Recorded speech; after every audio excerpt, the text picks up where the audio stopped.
catastrophe du Puy-Simon devant le tribunal correctionnel de Sarreguemines. Aujourd'hui, l'audience était consacrée aux moyens qui auraient permis d'éviter la catastrophe. Les poussières de charbon, par exemple, n'ont pas été traitées apparemment comme elles auraient dû l'être. François Bell, l'avocat qui défend les intérêts de la CGT, estime que les questions posées ce lundi étaient plutôt accessoires, le fond du problème ayant été abordé au cours de la première semaine.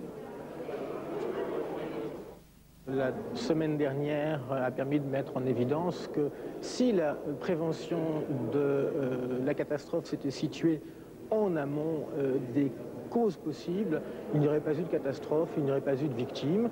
Il suffisait de détecter le grisou avant que les ouvriers n'arrivent au chantier, comme le règlement général en fait obligation, pour qu'il n'y ait pas de catastrophe.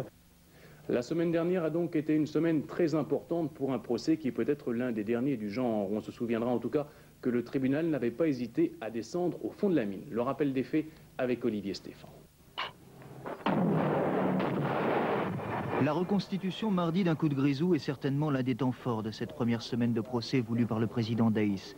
Pour comprendre pourquoi, le chef de siège au Puy-Simon, au moment de la catastrophe, Jacques Richard à droite, et à gauche, son adjoint Jacques Naquet comparaissent pour avoir, comme le dit l'acte d'accusation, par maladresse, imprudence, inattention, négligence, inobservation des règlements, entraîné la mort de 22 personnes, maquette à l'appui. Dès l'ouverture du procès, la solidarité des mineurs prouve que 7 ans après, l'envie de savoir, celle de lutter pour le respect des règles de sécurité sont toujours là, comme l'émotion intacte des familles. On espère un peu de justice. Hein. C'est encore comme au premier jour, n'est-ce pas? On n'oublie pas. De cette première semaine de procès, on retiendra le parcours millimétré en recherche des responsabilités voulues par la Cour. Lundi, l'appel des témoins, mardi, la visite à la mine, mercredi, témoignage terrible des sauveteurs permettant d'établir le déroulement de la catastrophe. Jeudi, analyse de ses causes, vendredi, procès du grisou. Rien que parce qu'il est le premier d'un drame de la mine, ce procès est déjà une victoire pour les nombreuses parties civiles. Non, ras-le-bol, la fatalité, ça ne marche plus. Il faut voir ce qui a conduit à tout cela et prendre derrière la mesure qui permette de protéger la vie des mineurs. Alors que cette deuxième semaine sera celle des témoignages, des plaidoiries, du réquisitoire et du verdict, d'ores et déjà la première semaine de débat a confirmé les défauts d'aérage et la limitation des moyens de détection qui peuvent avoir été à l'origine de la catastrophe. Le rôle des poussières de charbon dans les causes de l'accident. L'accident s'est produit dans la veine 18, un lundi matin, le 25 février 85. 7h21, coup de grisou dans une galerie voisine, suivi immédiatement d'une explosion dans cette veine numéro 18. Sans doute au niveau d'un tas de charbon où se trouvaient les 22 victimes. Cette explosion, c'est ce qu'on appelle un coup de poussière. Coup de poussière qui, selon la partie civile, aurait pu être évité par les 2 ingénieurs, aujourd'hui inculpés. Car depuis le vendredi soir, ni le tas de charbon d'environ 40 tonnes, ni la veine n'avaient été humidifiés. L'eau aurait empêché un dégagement de poussière de charbon, très dangereuse lorsqu'elle entre en contact avec le grisou. Un coup de grisou à lui seul peut être d'une ampleur limitée. Par contre, le coup de poussière qui s'ensuit, lorsque les poussières ne sont pas humidifiées, eh bien, ravage tout le secteur par une flamme impressionnante qui progresse à environ 500 mètres secondes. Y a-t-il eu négligence de la part des 2 ingénieurs? Aurait-il dû ordonner l'humidification du charbon avant l'arrivée des mineurs? Leur avocat se retranche derrière le règlement des HBL. La réglementation applicable à l'époque n'imposait pas une humidification durant le week-end. D'autant d'ailleurs que de nombreux témoins sont venus dire à la barre que durant le week-end, ils avaient pu constater que le charbon était encore suffisamment humidifié. Demain, le tribunal de Sarreguemines essaiera de découvrir l'origine de l'étincelle qui a provoqué le coup de grisou. Les plaidoiries des avocats sont attendues pour jeudi. Quant au jugement, il ne sera rendu que vendredi, très tard dans la soirée. Information, lundi 6 avril 1992. Reprise d'audience au palais de justice de Sarreguemines dans le procès du Puy-Simon en abordant au matin du 6e jour le problème des poussières de charbon. Poussières dont on voudrait comprendre le rôle néfaste qu'elles ont joué dans cette catastrophe. On sait que le chantier de la veine 18 était particulièrement sec. Alors comment a-t-on pu laisser sur place, durant 2 jours d'arrêt de week-end, un tas de charbon sans être réhumidifié? En l'espèce, la réglementation existe. Encore fallait-il l'appliquer de manière plus préventive. La réglementation, je dis à tous les niveaux, elle doit être considérée comme un minimum. Mais il va sans dire que si l'on veut effectivement faire de la prévention, il faut dépasser la réglementation et en quelque sorte faire ce qu'il faut pour qu'il n'y ait pas de catastrophe. Alors est-ce que les houillères ont tout fait pour que cette catastrophe n'arrive pas? Le 25 février 1985, il y a eu un coup de poussière. On a eu le cas récemment à Marino, en VNH2, où on a eu une flambée de grisou, mais les poussières ne se sont pas enflammées. Parce que les poussières ont été correctement neutralisées. Même si la réglementation n'imposait pas un taux de schistification, une humidification constante, on aurait pu mettre des moyens en place. Par exemple, les visiteurs auraient pu très bien venir 2 heures avant la prise de poste et mettre en quelque sorte en batterie des pulvérisateurs d'eau qui auraient humidifié le chantier, humidifié l'atmosphère avant la prise de poste. Donc des moyens on en avait. Le risque poussière inflammable, le risque d'explosion de poussière, c'est un des risques majeurs de la mine. Et aujourd'hui, sachant ce que l'on sait, on ne peut pas se contenter de la réglementation. Il faut aller au-delà. Loin de se contenter, les mineurs attendent des suites à ce procès. Un procès qui, depuis une semaine, analyse pour mieux le comprendre le travail de la mine. Les mineurs sont-ils intéressés par ce qui se passe au tribunal de Sarreguemines? Oui, parce que j'y étais, dans l'accident. Enfin, j'ai pas travaillé au même étage, j'ai travaillé à l'étage 826, le jour de l'accident. Puis j'estime nécessaire qu'il faut poursuivre pour qu'il y ait une justice, vis-à-vis des familles surtout, et puis pour notre travail à risque, quoi.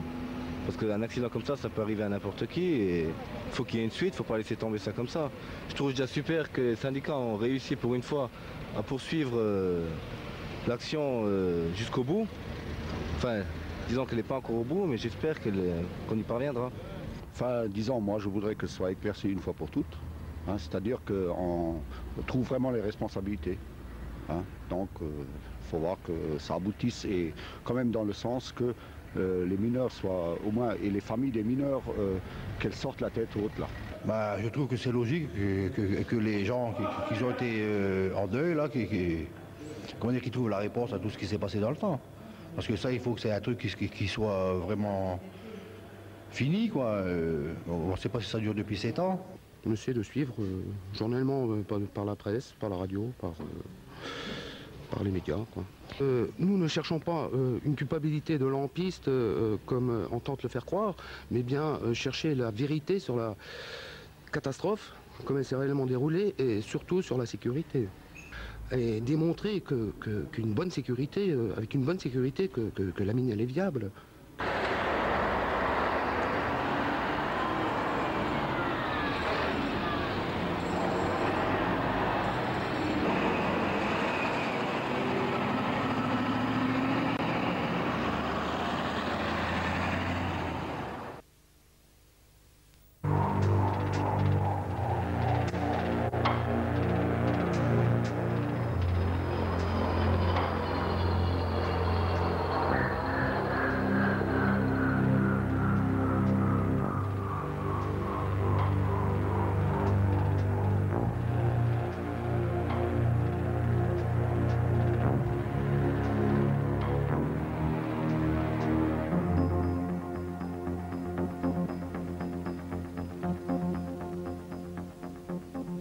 D'audience dans le procès de la catastrophe du puits Simon, le tribunal correctionnel de Sarreguemines a examiné hier les raisons de la présence de 40 tonnes de poussière au fond de la mine quelques jours avant l'explosion, présence qui a peut-être augmenté les effets de l'explosion.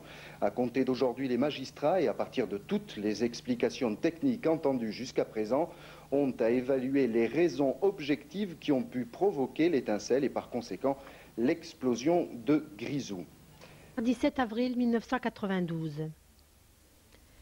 25 février 1985, une date gravée dans la mémoire des mineurs. Ce matin-là, au puits Simon, un coup de poussière succède à une explosion de Grisou. Et c'est le drame. La catastrophe meurtrière fait 22 morts et plus de 100 blessés. À l'émotion, aux larmes, à la colère, succèdent les interrogations. On veut savoir, on veut comprendre. Enquête du CRPJ de Metz, descente au fond, expertise, l'instruction est longue. Elle aboutit 4 ans et demi après, le 6 novembre 1989, à une ordonnance de non-lieu pour le chef de siège de l'époque et son adjoint. On ne peut pas enterrer nos morts une deuxième fois, crient les familles des victimes et les syndicats des mineurs qui font appel. Un appel qui cette fois va les satisfaire, puisque le 17 mai 1990, la chambre d'accusation de Metz affirme le non-lieu. Contre cette décision, les HBL se pourvoient en cassation. La Cour suprême tranche, elle renvoie les deux inculpés devant le tribunal correctionnel de Sarreguemines pour homicide involontaire. Oui. Pourquoi ce sont les chefs de siège et son adjoint qui ont été poursuivis et non les houillères? Parce que le principe, c'est que celui qui est poursuivi est celui qui a le pouvoir.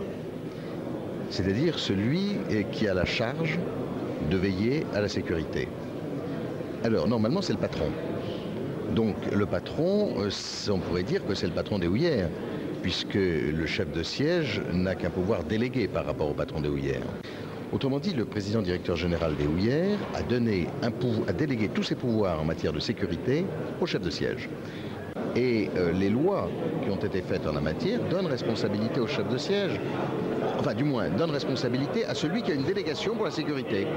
Et le chef de siège, c'est celui qui doit veiller à la sécurité, qui est responsable de l'application des règlements, qui a une obligation de prudence, une obligation de protection, une obligation de formation, une obligation générale de sécurité, et s'il manque à ces obligations, c'est lui qui est responsable.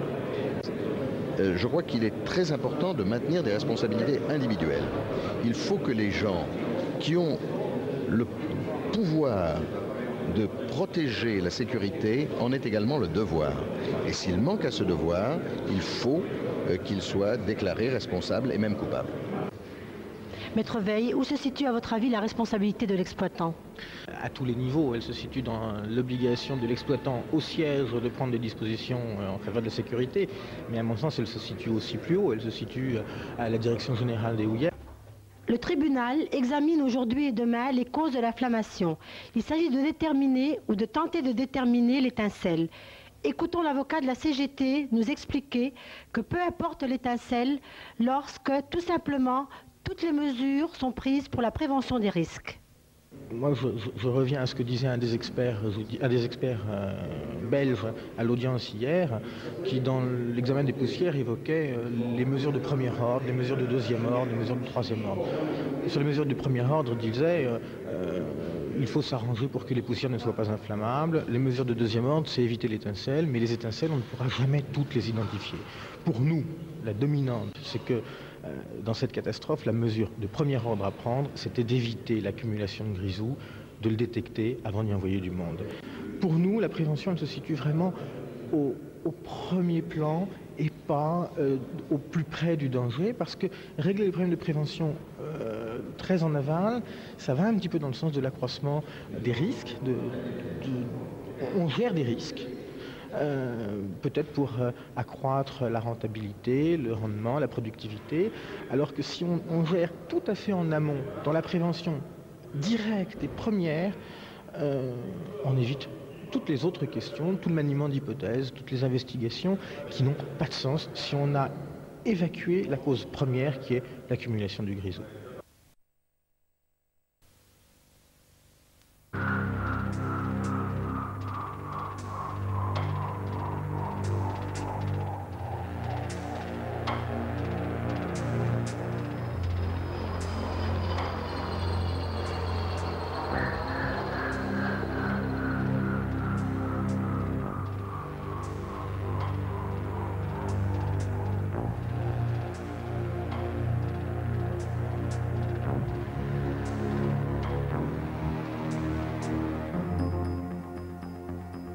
Dans le procès de la catastrophe du puits Simon, on attendait aujourd'hui Haroun Tazieff, l'ancien secrétaire d'État à la prévention des risques majeurs et par ailleurs ingénieur des mines, n'est pas venu.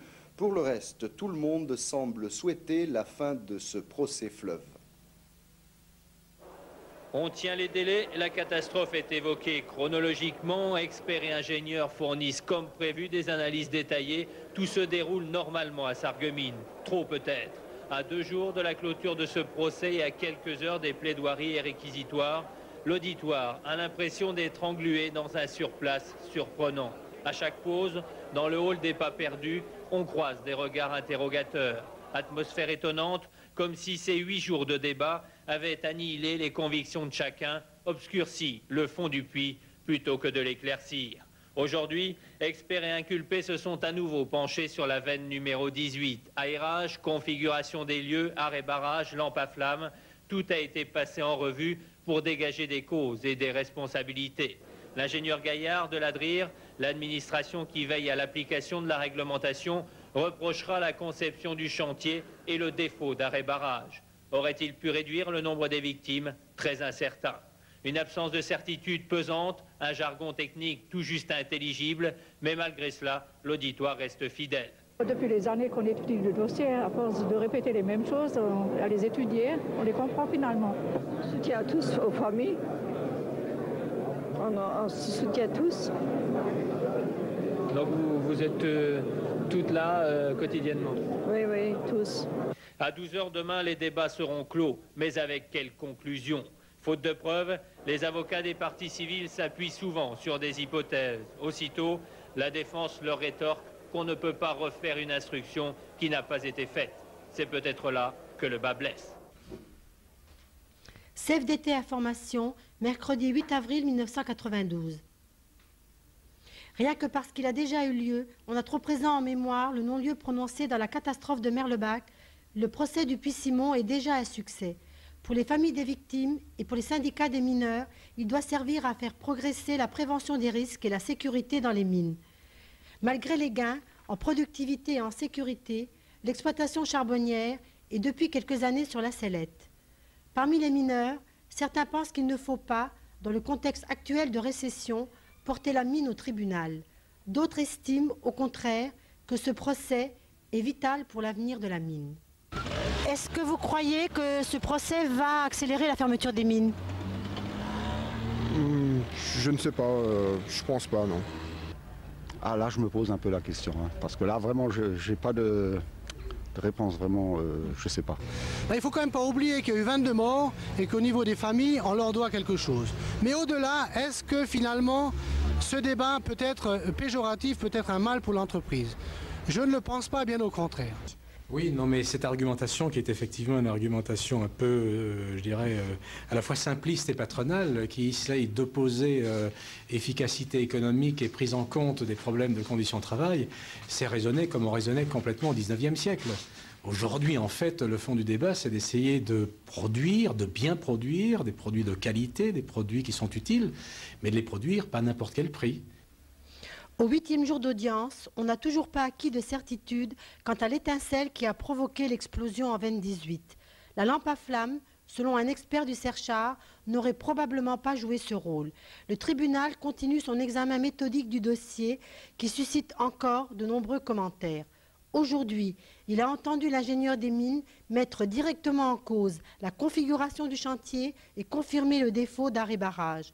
Avec le débat sur l'organisation du sauvetage, se refermeront demain jeudi les dossiers techniques. Jeudi et vendredi, réquisitoire et plaidoirie. Le verdict est attendu vendredi, tard dans la soirée.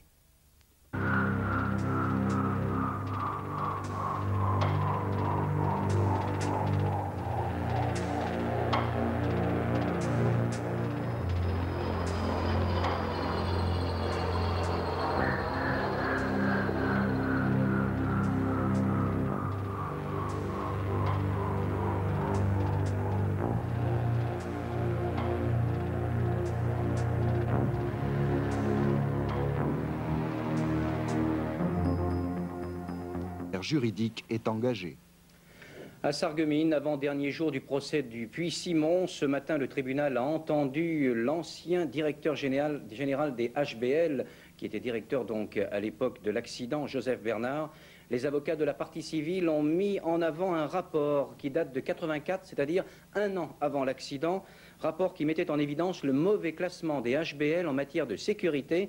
les HBL qui détenaient le record européen en matière d'accidents. Cet après-midi, début des plaidoiries de la partie civile. Les armes ont roulé sur les joues des veuves, des gueules noires mortes au fond de la mine. C'était l'heure des plaidoiries de la partie civile cet après-midi au procès du Puy-Simon. Réquisitoire demain.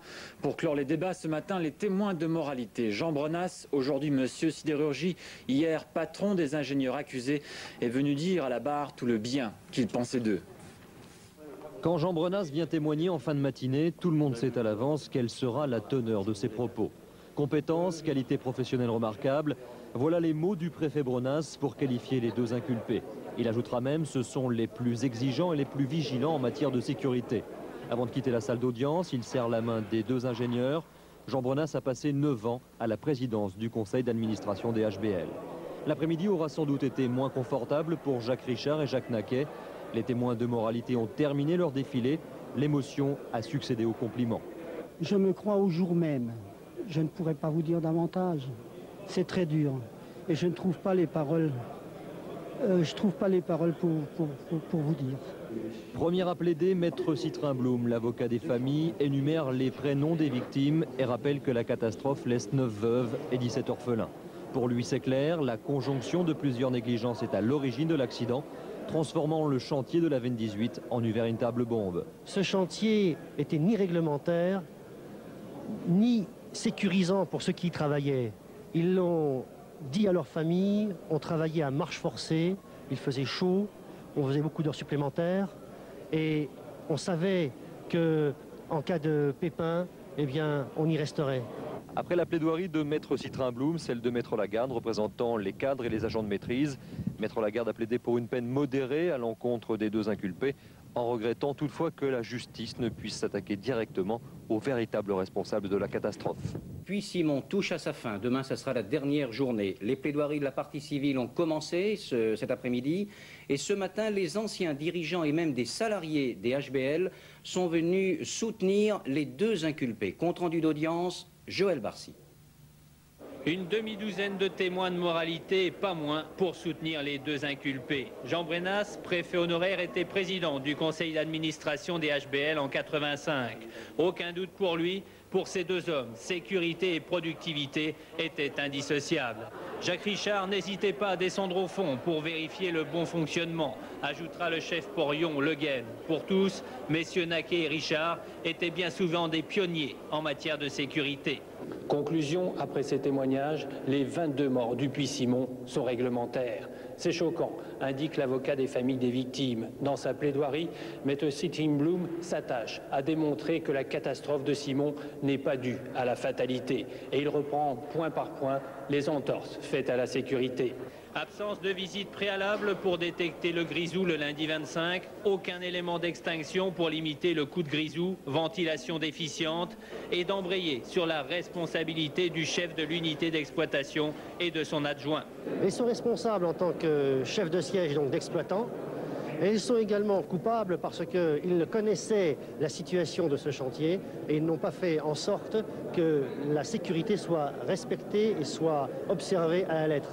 Un autre élément viendra alimenter les thèses des avocats de la partie civile, le rapport Turpin. Remis en avril 85, il est peu élogieux pour les houillères. Selon ce rapport, les HBL détiennent le record européen en matière d'accidents du travail au fond. Autant de pièces qui viennent alimenter le dossier d'inculpation et laissent espérer les parents des victimes. Monsieur le Président du tribunal a très bien saisi et a très bien compris. Alors nous pensons quand même que demain, ça sera en notre faveur. Au moins qu'il y ait une justice qui est faite à nos soucis qui ne partent pas et qui restent incrustés en nous. Demain, on assistera au réquisitoire de l'avocat général, puis à la plaidoirie de l'avocat de la défense, délibérée dans 1 ou 2 mois. Jeudi 9 avril 1992. Dominant les hauteurs de Frémin-Merlebach, le poste central de secours des houillères du bassin de Lorraine surveille la mine. Ici, 2 équipes de 5 sauveteurs sont prêtes à intervenir à n'importe quel moment du jour ou de la nuit, en cas d'éboulement, d'explosion ou de feu dans les puits. Le camion se dirige alors rapidement sur le lieu d'intervention. Dans le camion, appareils respiratoires à oxygène ou de réanimation, matériel de détection de gaz, de lutte contre les incendies ou encore matériel de secourisme. Esprit d'équipe, discipline, sang-froid, ce sont ces qualités qui font du mineur un volontaire pour porter aide et secours. Nous, en tant que sauveteurs, nous faisons la permanence une fois par mois de 24 heures. Nous sommes 24 heures sur place. Nous sommes en attente. Et en ce qui concerne les exercices, nous faisons des exercices à la chambre à fumer, à peu près de 3 exercices jours par an et de 2 exercices francs par an. Le poste central de secours a été créé en 1958 après la catastrophe de Sainte-Fontaine. Depuis, l'organisation rigoureuse des moyens, le dévouement et la solidarité des hommes ont été efficacement éprouvés, même dans des conditions extrêmes, comme ce fut le cas au moment de l'accident du Puy-Simon.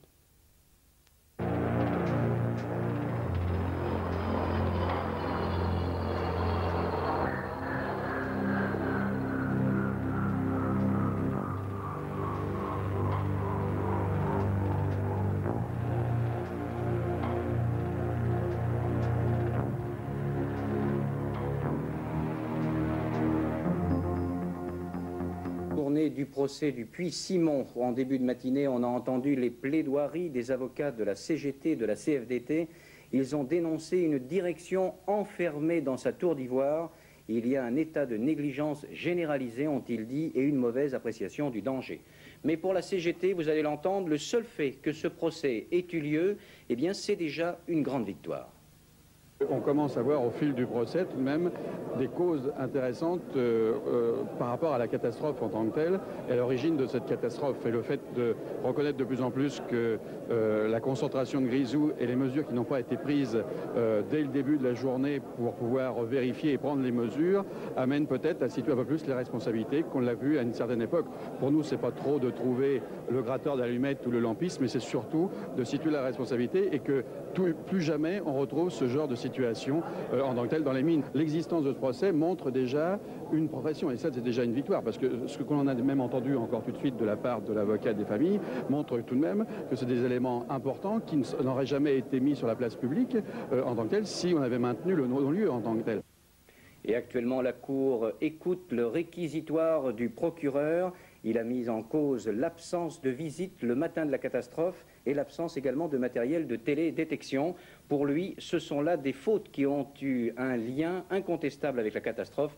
Ce sont des négligences coupables, a-t-il dit, mais il n'a pas fini encore son réquisitoire. Aucune peine ne rendra leur mort aux familles et l'amnistie effacera la condamnation. Ainsi parle le procureur du procès du Puy-Simon à Sarreguemines.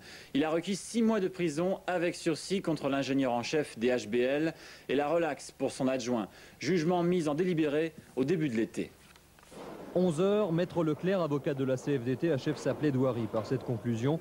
Il faut, Monsieur le Président, que votre jugement sauve la vie d'autres hommes. Celui qui est le chef, qui revendique sa position de chef, qui a donc un pouvoir sur les hommes, doit veiller également à leur sécurité ou pas. Voilà le problème. Cette plaidoirie est la dernière des parties civiles. C'est ensuite aux représentants du ministère public de prendre la parole. Tout au long du procès, Michel Santi l'a beaucoup écouté. Aujourd'hui, il parle. Un réquisitoire de 2h10, précis jusqu'au détail. Pour le procureur de la République, il y a eu succession indiscutable de négligence et de maladresse, imputable directement à l'exploitant, donc à Jacques Richard, chef de siège, contre lequel il requiert 6 mois de prison avec sursis. Quant à Jacques Naquet, adjoint, il prône la relaxe. Tous les deux, il n'y en a pas que un, puisque M. Naquet, il a dit qu'il est que c'est son bateau et que c'est lui le chef. Alors, il n'y a pas que M. Richard. Hein. La lourdeur de la peine n'a pas d'importance à mes yeux, c'est la condamnation pure et simple qui a une importance. Cet après-midi, la défense démonte toutes les accusations en s'appuyant sur un seul mot, certitude. Vous ne pouvez pas, crie l'avocat au président, juger ces 2 ingénieurs sur des hypothèses et des scénarios. Je ne pense pas que le tribunal, au regard des certitudes, puisse condamner Jacques Richard ou Jacques Naquet. Et après 102 heures de débat et 2 journées de plaidoirie, le procès du Puy-Simon s'achève. Inculpés et familles se retrouveront le 23 juin à 11h30. Le procès n'est pas terminé. La sentence n'est pas rendue. Pas de commentaire. Le président du tribunal dispose désormais d'un délai d'un peu plus de 2 mois pour rendre son jugement.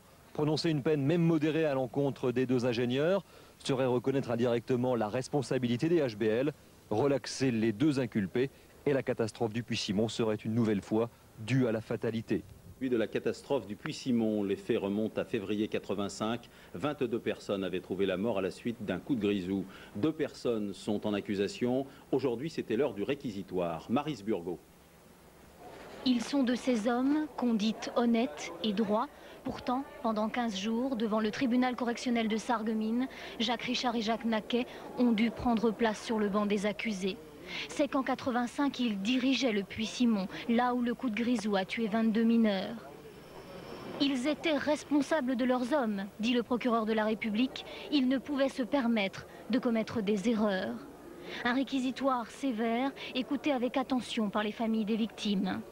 Le procureur énumère plusieurs mesures de sécurité que n'auraient pas respectées les deux hommes et demande 6 mois de prison avec sursis pour l'un d'entre eux. Lorsque l'on a le pouvoir, il faut accepter d'en payer le prix, renchérit l'un des avocats des parties civiles. Ce pouvoir se paye par la culpabilité lorsqu'on a commis des fautes, ou même des fautes très légères, lorsque l'on n'a pas eu l'attention, la vigilance qui était nécessaire pour protéger la vie des hommes. Que d'hypocrisie dans ce procès, rétorque l'avocat des deux dirigeants. Ces cadres, dit-il, n'avaient pas de réel pouvoir. Ils devaient se contenter de suivre les directives de leur entreprise. Ce qui leur est reproché est tellement lié aux conditions économiques de cette entreprise. Je pense effectivement qu'il serait beaucoup plus juste que ce soit la personne morale qui soit poursuivie sur le plan pénal. En l'occurrence, les houillères du bassin de Lorraine. Mais pour l'instant, en cas d'accident de travail, ce sont les hommes responsables qui sont poursuivis et non l'entreprise. Le 23 juin prochain, le juge de Sarreguemines annoncera donc leur peine à Richard et Naquet. Simon a pris fin ce soir à Sarreguemines. Dans son réquisitoire, l'avocat général a demandé 6 mois de prison avec sursis pour le chef de siège et la relaxe pour son adjoint. Compte rendu de cette dernière journée d'audience, Joël Barcy. Je ne me sens pas coupable ou responsable de cette catastrophe. Ultime réflexion de Jacques Richard pour clore ce procès. Réflexion d'un chef de siège sûr de ses capacités à gérer une unité d'exploitation. Pourtant, au cours de ces 10 jours de débat, l'institution minière officiellement bien huilée a montré ses limites. Maître Veil, pour la CGT, dénonce le comportement de dirigeants enfermés dans leur tour d'ivoire, incapables de tenir compte des réflexions des salariés. Maître Leclerc, avocat de la CFDT, sonne la charge. On constate un état de négligence généralisé au fond. Il y a eu accumulation de fautes. Richard et Naquet sont coupables d'homicide par imprudence. Le procureur Santil prend ensuite la parole. Un réquisitoire de plus de 2 heures. Il s'attache à démontrer les manquements à la sécurité. Absence de télégrisomètre, absence de visite avant l'arrivée des mineurs. Au-delà du strict respect du règlement, vous devez avoir une exigence raisonnable de sécurité. Il réclame 6 mois de prison avec sursis pour Jacques Richard, la relaxe pour son second, étonnement des familles des victimes.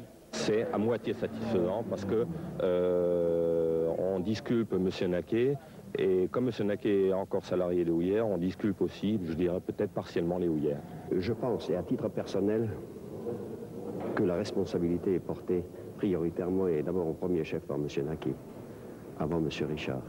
L'après-midi, plaidoirie de la défense, maître Dartavel dénonce ce procès hypocrite. On a confié une mission impossible aux inculpés. Vous leur demandez d'aller au-delà des textes en vigueur. En outre, Richard et Naquet ne sont que des exécutants. Il faut prendre en compte les conditions économiques qu'on leur impose et d'ajouter qu'1 an plus tard, ce sont les HBL qui seraient dans le prétoire. Et j'observe que M. le procureur de la République a relevé la sorte d'injustice qu'il y a à poursuivre aujourd'hui Jacques Richard et Jacques Naquet, car sans doute est-ce que 1 an plus tard, c'est l'entreprise houillère des bassins de Lorraine qui aurait été condamnée. Jugement le mardi 23 juin. La tour d'ivoire des HBL aura été ébranlée, l'assurance des dirigeants déstabilisée lors de ce procès, le premier procès d'une catastrophe minière en Lorraine. 92. Dernier jour du procès du Puy-Simon, le verdict sera rendu le 23 juin. 6 mois d'emprisonnement avec sursis pour Jacques Richard, le chef de siège, et la relaxe pour son adjoint, Jacques Naquet. C'est une peine modérée que le ministère public a requis ce matin à l'encontre des 2 inculpés. En attendant le verdict, les deux hommes quittent le palais de justice de Sarreguemines. Pour avoir dirigé ensemble le Puy-Simon en février 85, ils auront partagé 10 jours durant le même banc d'inculpation. Le procureur de la République a mis l'accent sur une série de fautes ou d'imprudences. Jacques Richard, a-t-il dit, était le commandant à bord. Il était le seul responsable de la sécurité de ces mineurs. Jacques Naquet, lui, n'était que le second. Je suis partiellement satisfait parce qu'on va en fin de compte condamner M. Richard effectivement en droit, parce que c'est le droit, le droit français qui le demande. Mais j'estime que M. Naquet est co-responsable et qu'il aurait lui aussi dû être condamné avec en plus les houilleurs du bassin de Lorraine, parce que c'est quand même toute l'institution qui a mis en place les systèmes de sécurité qui n'était pas là. Vous dites que messieurs Richard et Naquet sont responsables en même temps de ce qui s'est passé? Tous les deux, il n'y en a pas que un. Puisque monsieur Naquet, il a dit qu'il est que c'est son bateau et que c'est lui le chef. Alors, il n'y a pas que monsieur Richard. Procès hypocrite. Mascarade, plaidera la défense, apostrophant la CFDT contre ce qu'il appelle une plateforme revendicative et le ministère public contre un réquisitoire qu'il estime sévère. Maître d'Artevel demandera la relaxe, évoquant la responsabilité directe de l'exploitant. Je pense effectivement qu'une des conditions de la mise en jeu de la responsabilité du chef de siège, c'est la certitude que celui-ci disposait de tous les moyens nécessaires à l'application des règles de sécurité. Et ma conviction est que compte tenu des circonstances économiques, de la difficulté rencontrée par les charbonnages, les houillères du bassin de Lorraine, compte tenu de la baisse des subventions ministérielles, compte tenu d'un ensemble de circonstances d'ordre économique et financier, je suis absolument convaincu que Jacques Richard n'avait pas les moyens d'une politique de sécurité. Maître Leclerc, pour la CFDT, dénoncera des fautes essentielles qui auront conduit 22 mineurs à la mort. La sécurité doit s'adapter au chantier et non pas le chantier à la sécurité, dira-t-il. Il brandira le rapport Turpin, un audit du Serchar qui déjà, en 1984, faisait état de manquements graves aux règles de sécurité. Il ajoutera que la CFDT avait, à la même époque, réclamé des mesures urgentes afin que la vie des mineurs soit préservée. Je crois qu'on a atteint tous nos objectifs. Le premier des objectifs, c'était d'avoir un front commun au niveau des parties civiles, c'est-à-dire les familles, l'autre syndicat engagé, la CGT et la CFDT, et que l'on ait une action, je dirais, convergente et concertée, ce qui fut fait, et je crois que ça a pesé dans les débats. L'autre objectif qui a été atteint, c'est qu'on a pu creuser ce dossier et qu'on a pu, en quelque sorte, creuser toute une série d'investigations sur différents secteurs qui n'avaient pas été faits au niveau de l'instruction, sur les allumettes, l'accumulation de grisou, les tas de charbon, les scénarios et ainsi de suite. On a eu la parole sur l'aspect technique alors que jusqu'à présent on ne l'a jamais eu. Et j'ai l'impression, enfin je suis persuadé qu'on s'est montré à la hauteur. Notre hypothèse a retenu toute l'attention. La troisième satisfaction, c'est que la responsabilité de l'entreprise a été reconnue également par le procureur, indirectement puisqu'il a nommé en quelque sorte Richard, puisque la loi est ainsi faite, mais chacun sait que dans les choix d'exploitation du Puy-Simon, dans différents trucs, le chef de siège n'a pas à lui seul tous les pouvoirs. Cela dit, la direction d'IHBL a eu une attitude assez, je dirais, assez lâche dans ce procès, hein, je ne mâcherai pas mes mots. Autant à l'époque de Merlebach, le directeur d'IHBL cueilli avait dit s'il doit y avoir un responsable, c'est moi. Ben, on a dû attendre le dernier jour de la procédure pour voir le directeur de l'époque, Bernard, dire qu'il n'était pas au courant ou qu'il n'était pas responsable et s'empresser de dire que les délégations avaient été données et que Richard, surtout Richard, avait plein pouvoir. Ce procès était le procès de la vérité. La CFDT est persuadée qu'il a contribué à faire toute la lumière sur l'accident du Puy-Simon.